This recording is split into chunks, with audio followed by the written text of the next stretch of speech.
संत कहते हैं कि एक राम घट घट बोले, एक राम दशरथ घट डोले, एक राम है जगत पसारा, एक राम है सबसे न्यारा। देखिए 4 तरह के राम। एक राम घट घट बोले, हम लोग जो बोल रहे हैं, हमारे मुख से जो वाणी निकल रही है तो राम की ही वाणी है। राम नहीं रहेंगे, निकल जाएंगे तो बोल नहीं पाएंगे। वो राम कौन है? वो जीव है, जीव। उस पर आवरण पड़ गया है, इसलिए वो घट घट बोले। आवरण पड़ जाने के कारण संसार ही सत्य भाषित होता है, वही सब बात बोलते रहते हैं। एक राम दशरथ घर डोले, एक राम भगवान राम दशरथ घर में जन्म लिए, एक राम है जगत पसारा। वो चेतन स्वरूप है, चेतन मंडल से वही परमात्मा चेतन मंडल को प्रकट किए। ओम प्रकट हुआ, ओम। वो सार शब्द जो है वो चेतन स्वरूप है। चेतन में ही वह शब्द है और शब्द में ही वह चेतन है। उसी शब्द से, उसी चेतन मंडल से संसार का सृजन हुआ है, संसार की उत्पत्ति हुई है। इसीलिए कह रहे हैं कि एक राम है जगत पसारा, वहीं से संसार का पसार हुआ है। अब देखिए, वहाँ से संसार का पसार हुआ है, वही संसार का सृजन किए। जो एक राम है सबसे न्यारा, वो बिल्कुल अस्थिर है, शांत है, वो अजन्मा है। न उनका जन्म होता है, न उनकी मृत्यु होती है। वो अचल है, अकंप है, शांत है।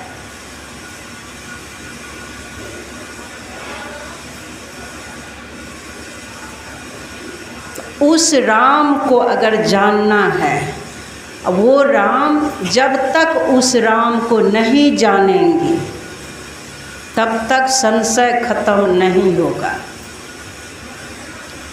उस राम को ही जानने के लिए ये सत्संग की व्यवस्था है। तो उसी के लिए सद्गुरु कहते हैं कि इस घट घट में जो बोल रहा है वह जीव है। तो इस जीव को, इस जीव, वैसे तो देखिए परमात्मा से जो स्फोट हुआ वो चेतन मंडल है। परमात्मा से जो स्फोट हुआ चेतन मंडल है। चेतन पर महाकारण का पर्दा लग गया। पहला पर्दा महाकारण का हो गया, फिर दूसरा पर्दा कारण का हो गया, तीसरा पर्दा सूक्ष्म का हो गया, फिर चौथा पर्दा जो है ये स्थूल का हो गया। अब इस स्थूल जगत का स्थूल शरीर है। इस स्थूल शरीर में 14 इंद्रियां जो है, इंद्रियों के द्वारा जहाँ भी जाते हैं, जो भी भाषित हो रहा है वह सब माया है, सब माया है। अब माया से समेटना मुश्किल है, माया से सिमट पाना मुश्किल है। इसीलिए वही राम सद्गुरु के रूप, अब कहेंगे जो बिल्कुल निराकार है, न उसका जन्म होता है न उसकी मृत्यु होती है, फिर उसका जन्म कहाँ से हो गया? सद्गुरु जो होते हैं, सर्वप्रथम सद्गुरु भी सदयुक्ति लेना पड़ता है, तब कोई सद्गुरु बनते हैं। इसी से यह मानव ही युक्ति प्राप्त करते हैं। युक्ति प्राप्त करके मानस जाप, मानस ध्यान के द्वारा संसार के नाम रूप से मन को समेटते हैं। जब मन सिमटाव में आता है तब परमात्मा तक जाने के लिए इस शरीर में, इस मानव शरीर में 10वां द्वार है। इसीलिए मानव शरीर की विशेषता है। देवता के शरीर में भी 10वां द्वार नहीं है। 84 लाख प्रकार के प्राणी है, उसमें मानव को सर्वश्रेष्ठ प्राणी बताया गया है। इसीलिए कि यह प्रगतिशील प्राणी है और इस शरीर में 10वां द्वार है। ये परमात्मा तक पहुंच सकता है, ये सारे बंधनों से छूट सकता है, यह मानव सारे आवरण को उतार सकता है, ये वही परमात्मा ही बन सकता है। उसके लिए सर्वप्रथम मानस जाप, मानस ध्यान के द्वारा संसार से मन को समेटते हैं। मन जब सिमटा में आ जाता है तब 10वां द्वार दिखता है। 10वां द्वार में मन स्थिर हो पाता है। अंतर से, अंतर में ही भी वह चेतन है, वह चेतन अंदर में भी है। तो चेतन का प्रकाश जो है अंदर से दिखता है, वह प्रकाश दिखता है जो ज्योतिर्मय बिंदु है। सिमटाव में आएंगे तो ज्योतिर्मय बिंदु दिखेगा। जैसे ही दिखेगा तो वहीं पर मन स्थिर होता है। उस प्रकाश का दर्शन कर लेने पर मन और निर्मल हो जाता है, मन आनंदित हो जाता है, मन करता है बारंबार अब वहीं रहें। तो 10वां द्वार की तरफ रहते रहते मन बहुत सूक्ष्म होने लग जाता है। वहाँ से होता क्या है, जब पिंड ब्रह्मांड के मध्य में ज्योतिर्मय बिंदु दिखता है तो वहाँ से अब देखिए स्थूल जगत का अंत है। जहाँ ज्योतिर्मय बिंदु प्रकट होता है तो स्थूल जगत का अंत है, सूक्ष्म जगत का शुरुआत है। स्थूल और सूक्ष्म के संधि पर ज्योतिर्मय बिंदु दिखता है, वह प्रकाश दिखता है। तो उस प्रकाश में मन को स्थिर करने से वह ज्योतिर्मय विमान पर वह जीव चढ़ जाता है, या उस विमान को ज्योतिर्मय बिंदु को पकड़ करके वह जीव सूक्ष्म लोक में प्रवेश कर जाता है। तो सूक्ष्म लोक में प्रवेश करने पर बहुत से तारे, नक्षत्र, देवी देवता, ये सब संत महापुरुष जो सूक्ष्म लोक में हैं, ये सब दर्शन देते हैं। फूलों की वर्षा होती रहती है, बहुत कुछ दिखता है। सूक्ष्म दृष्टि से बहुत कुछ दर्शन होता है। फिर देखिए सूक्ष्म लोक के विचरण करते करते अंत नहीं होता है। इसका भी स्थूल जगत से भी अधिक सूक्ष्म जगत का पसार है। क्योंकि इस शरीर में जो है, कहते हैं ना कि ये जैसे पिंड में 5 मंडल है, स्थूल, सूक्ष्म, कारण, महाकारण, केवल। इस शरीर में भी 5 मंडल है, उसी तरह संसार में भी है। तो इस स्थूल मंडल का जितना पसार है उससे भी अधिक पसार सूक्ष्म मंडल का है। तो सूक्ष्म मंडल का भी भेदन करना पड़ता है। सद्गुरु वही बनते हैं, उसको सूक्ष्म मंडल का भी भेदन करना पड़ता है। परमात्मा जो है वो कहाँ नहीं है, सबके अंदर भी है वो, और सबसे परे भी है। या महाकारण में हो, कारण में हो, सूक्ष्म में हो, स्थूल में हो, वो सर्वत्र है, उनसे तिल भर भी खाली नहीं है। उस राम से, उस कृष्ण से, जो राम है वही कृष्ण है, वही निराकार शिव है, वो सर्वत्र है समान रूप से। और सबसे परे भी है, न सबके अंदर भी है, सबके परे भी है, और सब में रह कर के, सबसे परे रह कर के वो बिल्कुल शांत है, वो बिल्कुल शांत है। वो उसी के द्वारा, वही सबके आधार है, उसी के कारण यह सृष्टि जो है चल रही है, अस्थिर भी है, तो शक्ति उन्हीं की सबके अंदर है। तो उधर जाने के लिए, उस परमात्मा को जानने के लिए स्थूल मंडल से समेट करके सूक्ष्म में जाना पड़ेगा। इसी शरीर के द्वारा होगा। संसार में पूरे जीवन भटकते भटकते उस राम को, वही कृष्ण है उस कृष्ण को, वही शिव है उस शिव को खोजते खोजते हार जाएंगे, भाषण सुनते सुनते हार जाएंगे, भाषण देते देते हार जाएंगे, तो भी वह राम आपको नहीं मिलेंगे। भले उस रूप में दर्शन दे दे, वो रूप भी माया है। लेकिन गुरु के पूजा इसीलिए करते हैं कि गुरु उस मार्ग को दिखा देते हैं। तो स्थूल से सूक्ष्म में जाने के लिए मानस जाप, मानस ध्यान के द्वारा संसार से सिमटा होता है। फिर 10वां द्वार दिखता है। 10वां द्वार में मन को स्थिर करने पर ज्योतिर्मय बिंदु प्रकट होता है। सुनिए इस बात को, बस इतना ही है, प्रसार में नहीं पढ़ना है। ज्योतिर्मय बिंदु के सहारे आप सूक्ष्म लोक में प्रवेश कर जाएंगे। जैसे ही सूक्ष्म लोक में प्रवेश कर जाएंगे, आप कैसे समझेंगे कि हम सूक्ष्म लोक के निवासी हैं? वहाँ पर देवी देवता का दर्शन होगा।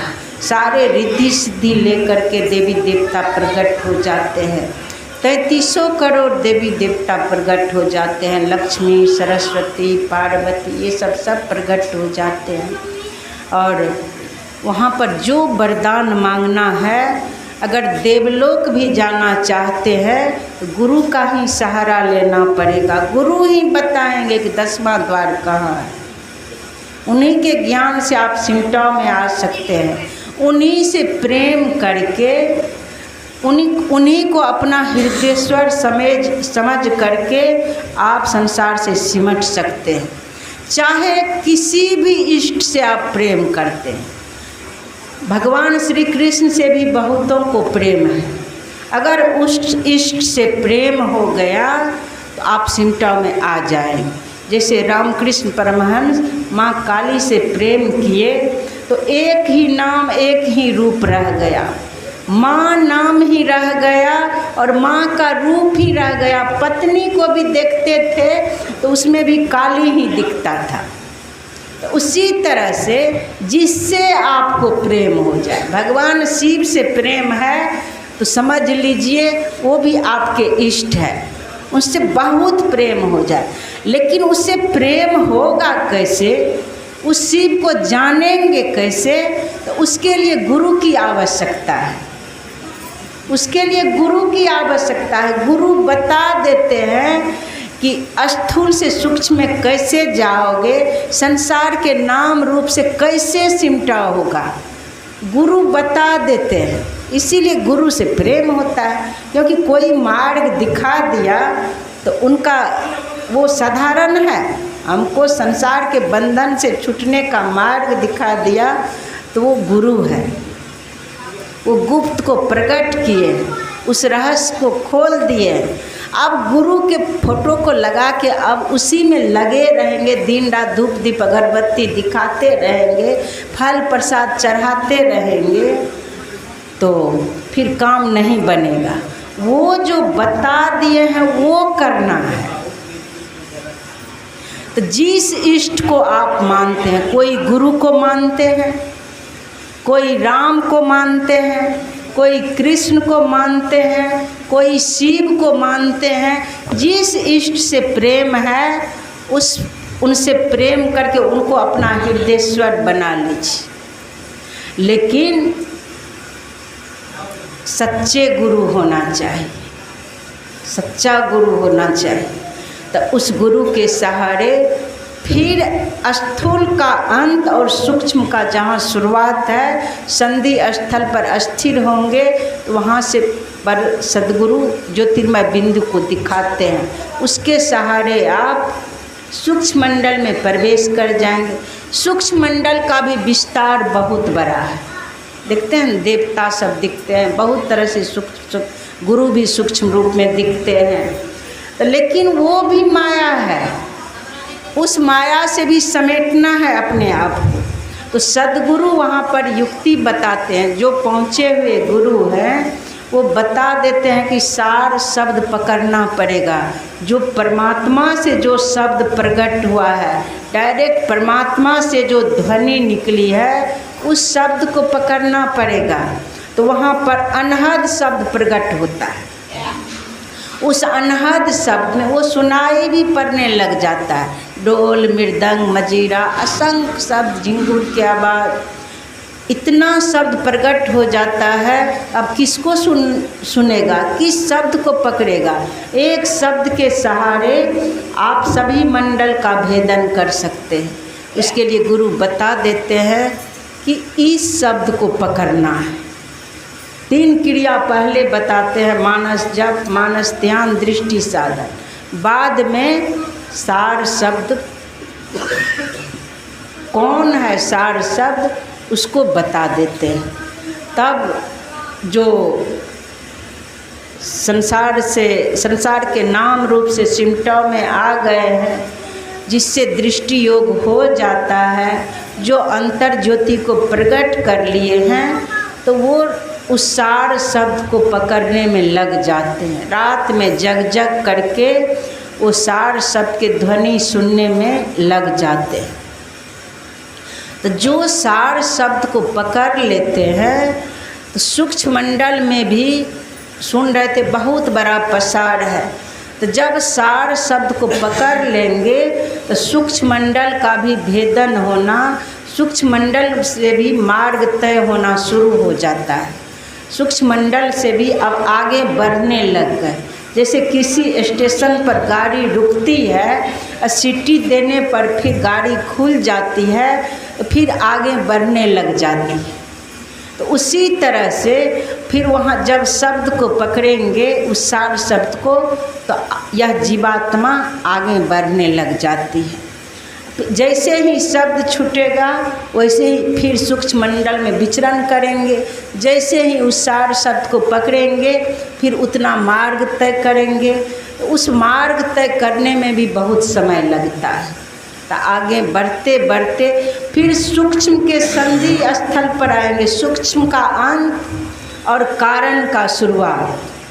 ये पाँचों बजती है, 5 नौबते सुनी एक एक को, प्रति एक पे चढ़ जाए के निज नाम खोजना। गुरु कहते हैं कि प्रति एक पे चढ़ जाए कि, अब देखिए एक शब्द अब स्थूल से सूक्ष्म में जो प्रवेश किए, दृष्टि योग के द्वारा स्थूल से सूक्ष्म में प्रवेश किए। अब सूक्ष्म में सार शब्द के द्वारा, अब सार शब्द को सुनते सुनते सूक्ष्म लोक का भेदन हो गया। अब सूक्ष्म के अंत में आ गए। अब सूक्ष्म और कारण के संधि स्थल पर फिर स्थिर हो गए। वहाँ से कारण मंडल का शब्द सुनाई पड़ता है, उससे भी सूक्ष्म है, उससे भी मधुर है। उसके द्वारा फिर सूक्ष्म लोक का भेदन हो गया। अब कारण में प्रवेश कर गए। अब कारण मंडल ऐसा है, कारण महाकारण, इसमें बहुत आनंद है, बहुत आनंद है। ऐसा रस है कि संसार से बेखबर हो जाएंगे। और वहाँ सारे रिद्धि सिद्धि भी है। कहेंगे वही आनंद में प्रवेश कर जाएंगे तो घर कैसे चलेगा। अब सोचिए वहाँ पर ब्रह्मा विष्णु महेश तीनों समान रूप से हैं। लक्ष्मी सरस्वती पार्वती सब समान रूप से है। तो जो उस कारण महाकारण में प्रवेश कर जाएंगे तो उसकी संभाल भगवान विष्णु भगवान शिव नहीं करेंगे, ब्रह्मा जी नहीं करेंगे। ब्रह्मा जी सृजन करता है, भगवान विष्णु पालन करता है और भगवान शिव संहार करता है। तो जो गुरु के द्वारा अंतर जगत में भेजे जाते हैं, तो उनके ज्ञान का संभाल करना भगवान विष्णु का काम हो जाता है। उसके अंदर सारे सद्गुण का सृजन करना ब्रह्मा जी का काम हो जाता है। सारे सद्गुण से भर देना और संहार करना, सारे दुर्गुण का संहार कर देना भगवान शिव का काम हो जाता है। वही ब्रह्मा विष्णु महेश गुरु के द्वारा जब भेजा जाता है, इस जीव को आगे भेजते हैं, तो वही ब्रह्मा विष्णु महेश भक्त का पालन करते हैं, संहार करते, सृजन करते हैं, सारे सद्गुण का सृजन करते हैं, दुर्गुण का संहार करते हैं। अब भगवान विष्णु बन करके उनका पालन करते हैं। सोचिए, हर तरह से वहाँ पर उस आनंद में वो डूबे रहते हैं। लेकिन उस आनंद का भी भेदन करना है, क्योंकि कोई देवी देवता भी बंधन से छूटे हुए नहीं है। उस आनंद का भी भेदन करना है। तब उस सार शब्द को फिर पकड़े रहेंगे तो कारण महाकारण का भी भेदन हो जाता है। भेदन करके महाकारण के अंत में जब जाएंगे, इतना मधुर शब्द है, इतना मधुर शब्द है, सबका वर्णन नहीं है। फिर वहाँ अंत होते ही चेतन मंडल का जो परमात्मा से डायरेक्ट प्रकट हुआ, जिस चेतन में शब्द है, शब्द में ही चेतन है, वो चेतन स्वरूप है। उसमें वो निर्गुण मंडल है, वहाँ कोई गुण नहीं है, वहाँ मन नहीं है। अब मन भी है तो चेतन मन है, उसमें कोई दोष नहीं है। पंच पाप छहो विकार तीनों गुण का लेस मात्र नहीं है। वही निर्गुण मंडल है, वही चेतन मंडल है। उस चेतन मंडल का प्रकाश उस जीव पर वहाँ पड़ता है। जब महाकारण का अंत होने लग जाता है, कैवल्य का जहाँ से शुरुआत है, वहाँ वह प्रकाश, चेतन आत्मा का प्रकाश, चेतन स्वरूपी जो सूर्य है, उसका प्रकाश उस जीव पर पड़ता है। और उस प्रकाश के सहारे, उस शब्द के सहारे वहाँ जो ध्वनि है, फिर महाकारण का आवरण उतर जाता है। फिर महाकारण का आवरण उतरते ही यह जीव चेतन स्वरूप हो जाता है, चेतन मंडल में प्रवेश कर जाता है। अब देखिए, चेतन मंडल में प्रवेश हो जाने के बाद वहाँ चेतन ही चेतन दिखता है, सर्वत्र दिखता है। अब देखिए, वहाँ भी जब उस ध्वनि को पकड़ लेते हैं, जो परमात्मा की ध्वनि है, वो सुनने लग जाते हैं, तो चेतन का भी आवरण उतरने लग जाता है। और परमात्मा जो है, जो निराकार परमात्मा है, उस चेतन आत्मा से वो परमात्मा दिखते हैं, जिसके बारे में कहते हैं जो राम है वही कृष्ण है, वही शिव है, जो बिल्कुल शांत है, वो दिखते हैं। चेतन आत्मा से कोई उस परमात्मा का दर्शन कर सकते हैं, किसी भी इंद्रियों से उनको नहीं जान सकते हैं। तो वो देखते ही देखते चेतन का आवरण उतर गया। अब वहाँ देखिए, अब श्वास प्रश्वास की भी गति बंद हो जाती है। वहाँ यह जीव उस पीव को देखने लग जाते हैं, वो वहाँ पर समाधिस्थ हो जाते हैं, अखंड समाधि लग जाता है, या उसमें एकाकार हो जाते हैं। एकाकार हो जाने के बाद सारा वो निर्गुण तत्व भी झड़ गया। वहाँ पर गुरु महाराज कहते हैं वहाँ के लिए कि हम प्रभु हम एक ही होई, द्वंद्व अरु द्वैत रहे नहीं कोई। अब द्वंद्व द्वैत जीव पीव रहा ही नहीं, वो वही हो गए, वो निराकार ही हो गए।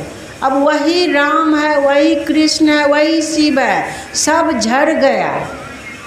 तो जिनसे परमात्मा वो राम काम लेना चाहते हैं कि संसार को उपदेश दिया जाए, तो फिर अब देखिए उतरेगा कौन उस शरीर में, जिस शरीर के द्वारा भेदन करके सारे मंडलों का भेदन करके उस परमात्मा में एकाकार हो गए, और फिर वो परमात्मा उस शरीर में उतर गए। अब वो है क्या, उस शरीर में जो उतरे हैं, पहले तो एकाकार हो गए, अब उतरे भी हैं तो शुद्ध चेतन स्वरूप है, तो वो उन्हीं को सद्गुरु कहते हैं। वही सद्गुरु है, उन्हीं के लिए संत कहते हैं ज्ञान कहे अज्ञान बिनु। अज्ञानता से ऊपर हो करके ज्ञान में प्रतिष्ठित हो करके जो बोलते हैं, परमात्मा में प्रतिष्ठित होकर के जो बोलते हैं, अंधकार से ऊपर उठ करके प्रकाश में प्रतिष्ठित होकर के जो बोलते हैं, सगुण से ऊपर उठकर निर्गुण में प्रतिष्ठित होकर जो बोलते हैं, वही सद्गुरु है। वही सद्गुरु, उन्हीं को सद्गुरु कहते हैं। अब देखिए, भगवान तो सर्वत्र है, भगवान सर्वत्र है, लेकिन सद्गुरु मार्ग को तय करके उस परमात्मा को जान करके परमात्मा के रहस्य को संसार में खोलते हैं कि इस मार्ग से ऐसे जाओगे तब परमात्मा को जान पाओगे। इसीलिए संत महापुरुष कहते हैं, कबीर साहब कहते हैं, गुरु गोविंद दो खड़े काको लागू पार, अब बलिहारी गुरु आपने जो गोविंद दियो बता। अब गुरु गोविंद, गोविंद कहिए राम को या कृष्ण को, जिनको जो बचते हैं, कभी कृष्ण रूप में आए, कभी राम रूप में आए, कभी वो शिव के रूप में है, रूप ही है ना। तो मान लीजिए राम भी प्रकट हो जाए और गुरु भी प्रकट हो जाए, तो गुरु तो शरीर रूप में है, तो दोनों खड़े हो गए। इसलिए वहाँ के लिए कबीर साहब कहते हैं, गुरु गोविंद दो खड़े काको लागू पर, बलिहारी गुरु आपने जो गोविंद दियो बता। तो गोविंद जो है रहस्य को नहीं खोलते, लेकिन हैं वो भी गोविंद ही हैं। अब सद्गुरु जो है, सद्गुरु को भी जब मनुष्य समझ करके समझेंगे कि ये मनुष्य है, तो फिर कहते हैं पाप लगता है। वो गोविंद ही है, वो ब्रह्म ही है। सद्गुरु को जब ब्रह्म रूप में देखेंगे तब आपके अंदर जो दुर्गुण है वो ख़त्म होने लग जाता है। इसलिए देखिए, ये सब बात जो है सद्गुरु खोल देते हैं। इस सब रहस्य को जानना चाहते हैं तो कोई भी आडंबर में नहीं पड़ करके जो गुरु बता देते हैं कि चलो इस तरह से चलो, अंतर यात्रा करो, मानस जाप मानस ध्यान करने से मन की शुद्धि होगी, मन सिमटाव में आएगा, तो उस तरह से जो गुरु बता देते हैं वो करना चाहिए। ये हम लोगों के इष्ट है। जो राम भक्त है तो उनका राम इष्ट है, जो कृष्ण भक्त है उनका कृष्ण इष्ट है, जो गुरु भक्त है उनका इष्ट ये है। जो काली माँ के भक्त है, दुर्गा माँ के भक्त हैं, उनके इष्ट वो होते हैं। जो गुरु महाराज के भक्त हैं उनका इष्ट ये है। कोई अंतर नहीं है। जिनसे प्रेम करते हैं वो, लेकिन सद्गुरु सच्चा होना चाहिए। उस युक्ति से आगे बढ़ेंगे तो सारा रहस्य खुल जाएगा। कोई आडंबर की जरूरत नहीं। अब विद्यार्थी जैसे स्कूल में नाम लिखाता है, अब वो कहेगा स्कूल में जा कर के को ऐसे नहीं ऐसे होगा। क्यों विश्वास करेंगे कि यही क है? क ख ग जो भी लिखा जाता है, जो सिखाया जाता है, तो वो विद्यार्थी पढ़ पाएगा? नहीं पढ़ पाएगा। जो बता देते हैं कि इस तरह से पहले जीरो बनाओ, पहले पेंसिल पकड़ो, स्लेट पकड़ो, फिर बैठने के लिए सीखो, फिर जीरो बनाओ, जीरो को घसते रहो, वो कहेगा कि नहीं हम जीरो नहीं घसेंगे, तो फिर बढ़िया से वो पेंसिल पकड़ के जीरो बना पाएगा, धुरझार लिख पाएगा? नहीं लिख पाएगा। उसके लिए पहले पेंसिल पकड़ने के लिए सीखता है, फिर जीरो बनाते बनाते हाथ उंगली मजबूत होता है, फिर क ख ग घ भी लिखने लग जाता है, फिर धीरे धीरे आगे भी लिखने लग जाता है, फिर पुस्तक भी मनोहर पोथी पढ़ने लग जाता है। उसी तरह से इस संत मत के भी ज्ञान है, ये आध्यात्मिक ज्ञान है, आत्मा का ज्ञान है। इस जीवात्मा को कैसे परमात्मा से जोड़ेंगे, कैसे परमात्मा का दर्शन होगा, वो बताया जाता है। ये जीवात्मा 84 के चक्कर जो काटते रहता है, जन्म मृत्यु के चक्र में जो पड़ा रहता है, और जब तक संसार में है तब तक कहता ये रोग वो रोग, ये दुख वो दुख, और मृत्यु के भय से व्यथित रहता है, मृत्यु के भय से डरते रहता है। तो वो सब भय खत्म हो जाएगा। जैसे ही आवरण उतर जाता है, आवरण उतरते उतरते स्वयं परमात्मा ही बन जाता है। एक रोज़ मैं जमुई में थी, तो वो गाड़ी लाने, मैं बोली थी कि जल्दी मुझे यहाँ से जाना है, सत्संग समाप्ति के बाद जाना था। तो वो गाड़ी भी देखने चले गए थे, तब तक भजन हो रहा था। एकाएक मेरे मन में आया कि अगर मैं जाऊंगी, एकाएक उधर से कोई गाड़ी आवे, मैं चल रही हूँ, और गाड़ी आके एकाएक इस शरीर को चाँप दे, वो टुकड़ा टुकड़ा हो जाए, तो फिर मैं कहाँ जाऊंगी, मेरा क्या होगा? मैं ध्यान से देखने लग गई कि ये जो मैं बोलने वाली इस शरीर में हूँ, तो टुकड़ा टुकड़ा हो जाने के बाद मेरा क्या स्थिति होगा। तो मैं इस तरह से सोच करके अस्थिर हो गई। तब तक मैं देखती हूँ कि कोई गाड़ी आया, चिप दिया, जो सोचे उस तरह से होने लग गया, चिप दिया, तो शरीर जो है बिल्कुल चिथरा चिथरा हो गया, अंग प्रत्यंग खत्म हो गया। तो खत्म हो गया, तब देखती हूँ तो भी मैं हूँ। शरीर टुकड़ा खत्म हो गया, चिथरा चिथरा हो गया, तो भी मैं हूँ। न मेरा जन्म होता है, न मेरी मृत्यु होती हो। मैं सदा से हूँ, मैं सर्वत्र हूँ, मैं सबके भीतर भी हूँ, सबके बाहर भी हूँ। मैं अजन्मा हूँ, अमर हूँ, अखंड हूँ। अब बताइए, इस विचार कीजिए कि यह इसमें जो इस शरीर में जो हम लोग हैं, क्या ये मरने वाले हैं, जन्म मृत्यु के चक्र में पड़ने वाले हैं? नहीं। जब तक जीव भाव में है, जब तक शरीर धारण हो रहा है, तब तक जन्म मृत्यु का भय सता रहा है और जन्म मृत्यु के चक्र में पड़े रहते हैं। इसी जीव को उस पीर से मिला देंगे, सारा आवरण उतर गया, फिर जन्म मृत्यु का भय भी खत्म हो जाए, आप वही हो जाएंगे। हम प्रभु प्रभु हम एक कहीं होई, द्वंद्व अरु द्वैत रहे नहीं कोई द्वंद्व द्वैत, आप वही हो जाएंगे। वही एक राम, यह अनेक रूप में बन गया, जिसके लिए गुरु महाराज कहते हैं स्फोट वही, उद्गीत वही, ब्रह्मनाद शब्द ब्रह्म ओम वही ओम, उनसे स्फोट हुआ।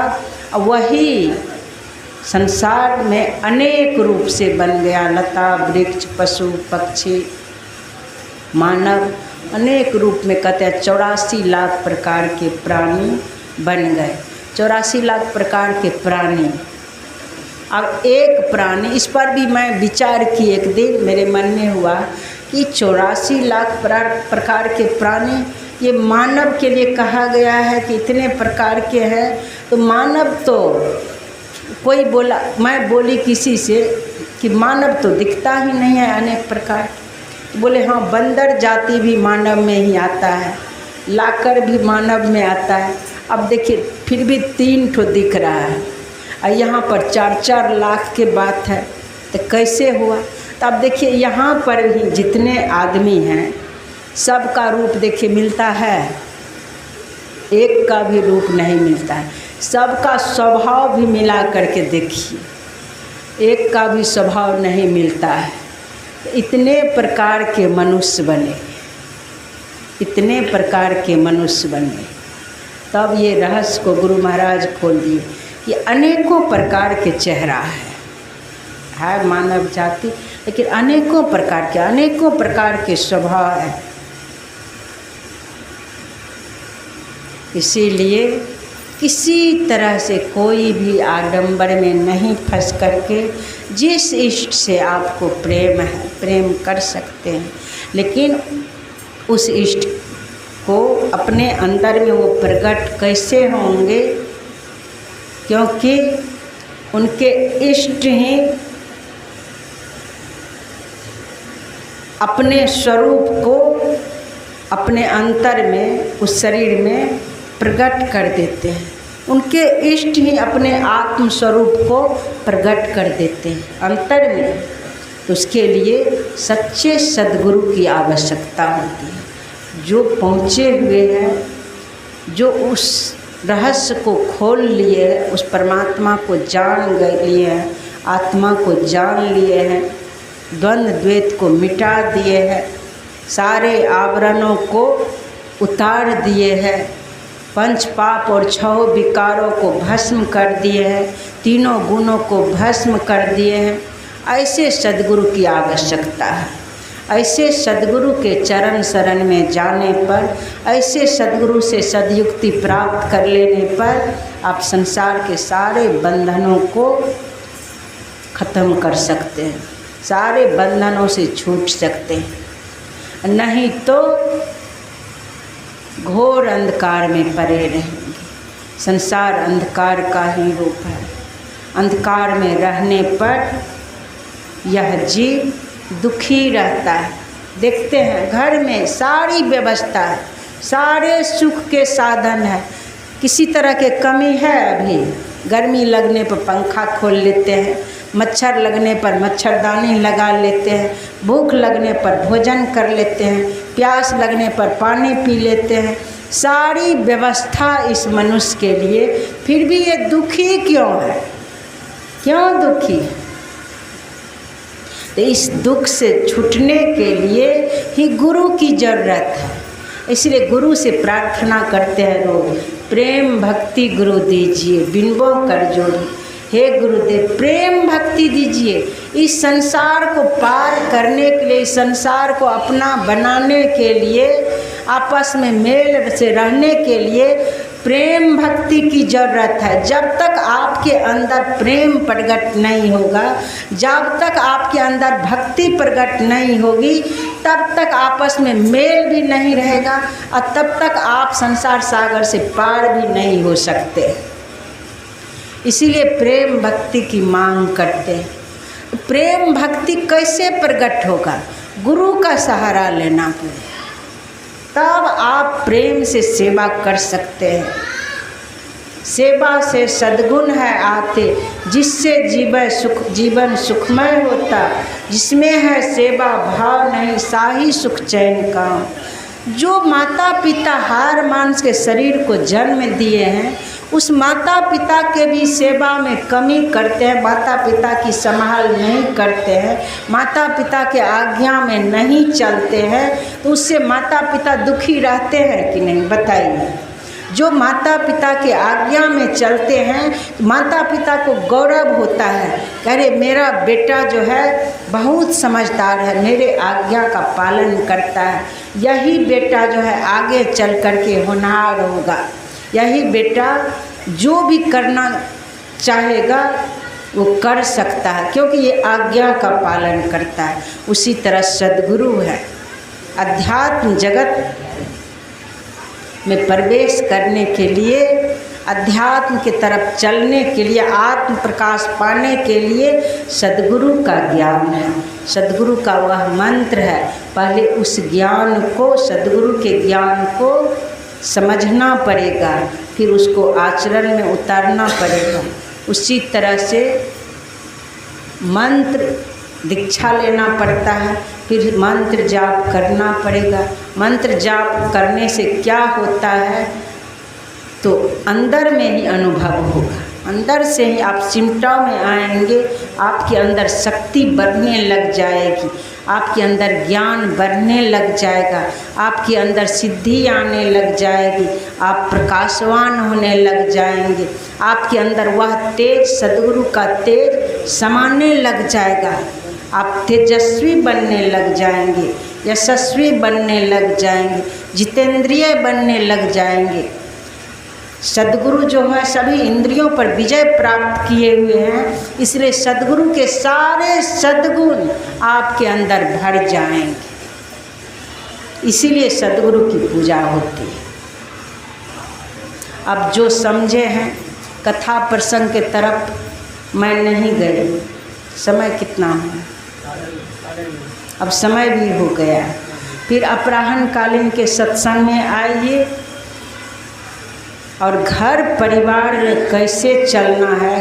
परिवार को, हर पति को अपना कर्तव्य समझना चाहिए कि हमारा क्या कर्तव्य है।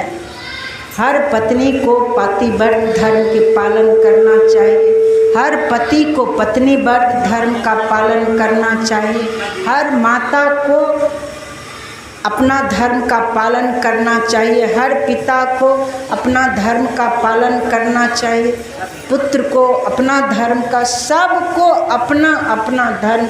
ये हमारा क्या कर्तव्य है, अपना कर्तव्य का पालन करते हैं तब आप धर्म को समझते हैं, आप धार्मिक हैं। और उसी धर्म में सद्गुरु के ज्ञान को जोड़ देते हैं तो और सच्चे धार्मिक बन जाते हैं। यही सब बात है। इसीलिए अब एक भजन बच्ची से सुन लीजिए, उसके बाद आरती गान होगा। श्री सद्गुरु महाराज की जय।